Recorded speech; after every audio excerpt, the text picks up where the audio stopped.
Good evening, this is Dr. Deal, and tonight I want to share with you our neurometabolic approach to dealing with migraine headaches. I see a lot of people who have tried a lot of different things, went to a lot of different specialists, and have walked away frustrated. What I feel makes our approach different is that we look at a lot of different things all at once. You may have went to one person who looked at this, one person who looked at that, but nobody's taking the time to look at the big picture. We look at things from a neurometabolic standpoint. So neurologically, what do we see with migraine headaches? The current research suggests that the cause of migraine headaches from a neurological perspective is something called cortical spreading depression.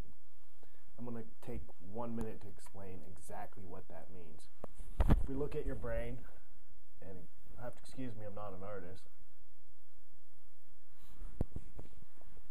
The cerebellum, it's in the back part of the brain, controls balance, coordinated movement, and it also acts as a mini processing station. It relays information from the body to the cortex.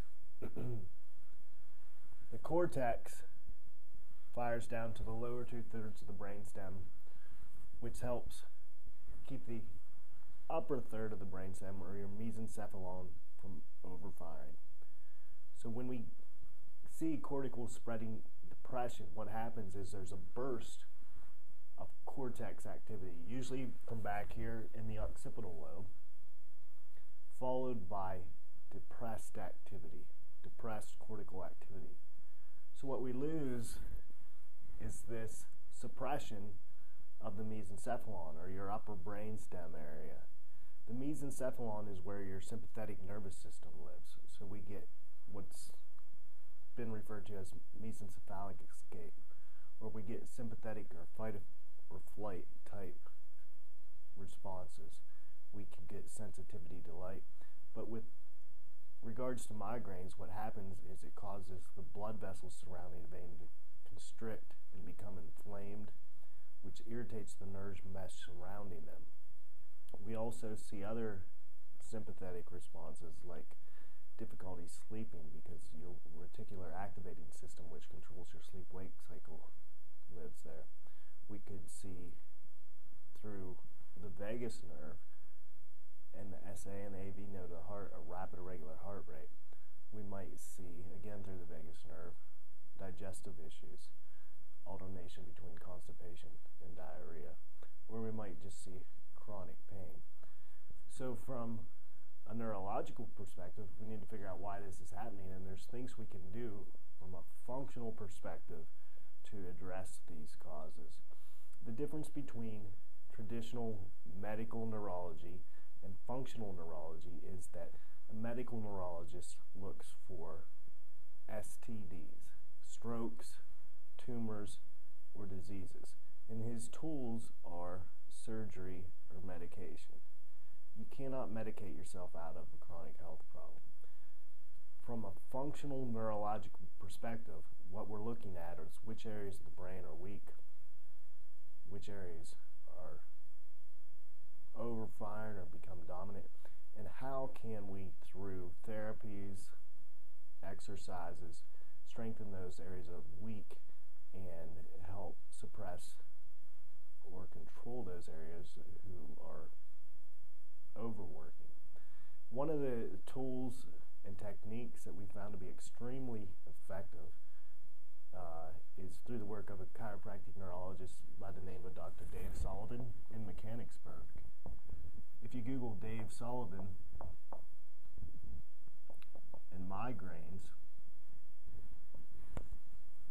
you'll see that he has several news stories and published papers on his technique.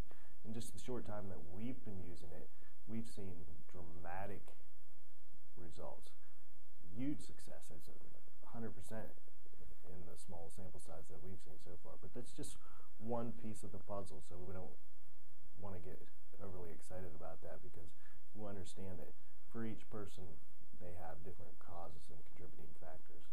Also neurologically, something we're excited to be adding to our arsenal in helping people with chronic conditions is neurofeedback. We use quantitative EEGs, or brain mapping, to analyze the activity of your brain waves. There's 4 types of brain waves: alpha or delta theta, alpha and beta. Delta and theta are your slow waves. Alpha and beta are your fast waves. So delta is associated with sleep, theta, the twilight.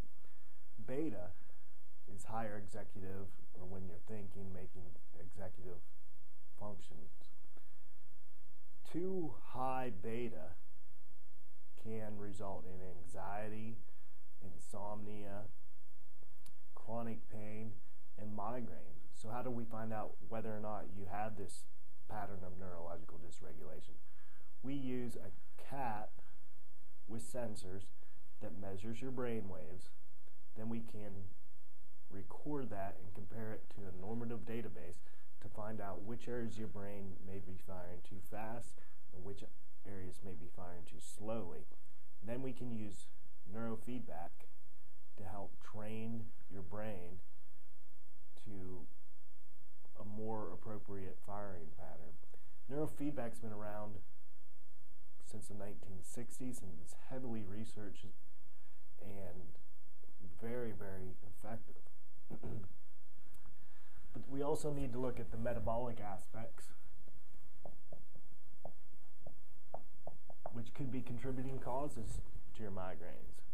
Metabolic factors are things that affect fuel delivery, so oxygen, glucose, or cause inflammation. A big one that we can test for are food sensitivities.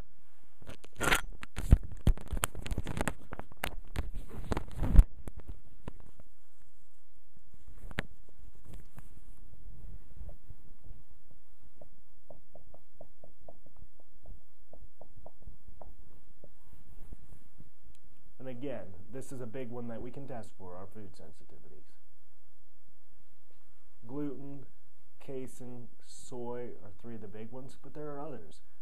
And without doing the proper testing, you will never know whether or not you're eating things that are contributing to your migraine headaches, causing the inflammation throughout your body, and contributing to chronic pain. So we want to take the time to test for these. Blood sugar dysregulation.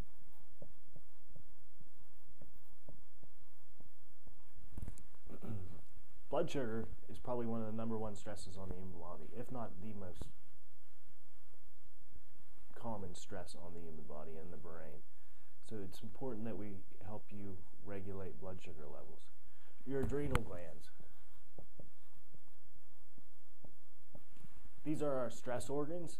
They help regulate cortisol levels and regulate our diurnal cycle. So if you have problems sleeping, if you have low energy, if you crash in the afternoon, it affects blood sugar regulation, thyroid metabolism. So if you're under chronic stress or you have problems with energy, sleeping, we need to look at your adrenal glands. And there's tests that we can do to look at those. A big one with or in relationship to migraines are hormones.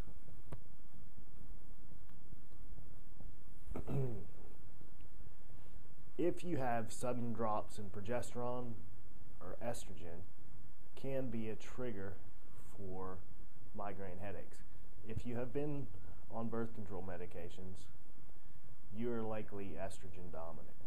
And the only way to know what's going on with your hormones is to test for them. And we prefer not to do a single serum study because that only gives us a snapshot in time what's going on with your hormones, because our hormones go through a cycle as we cycle. So we do a 28-day study where we take salivary samples every day so that we can chart your rhythm of these hormones.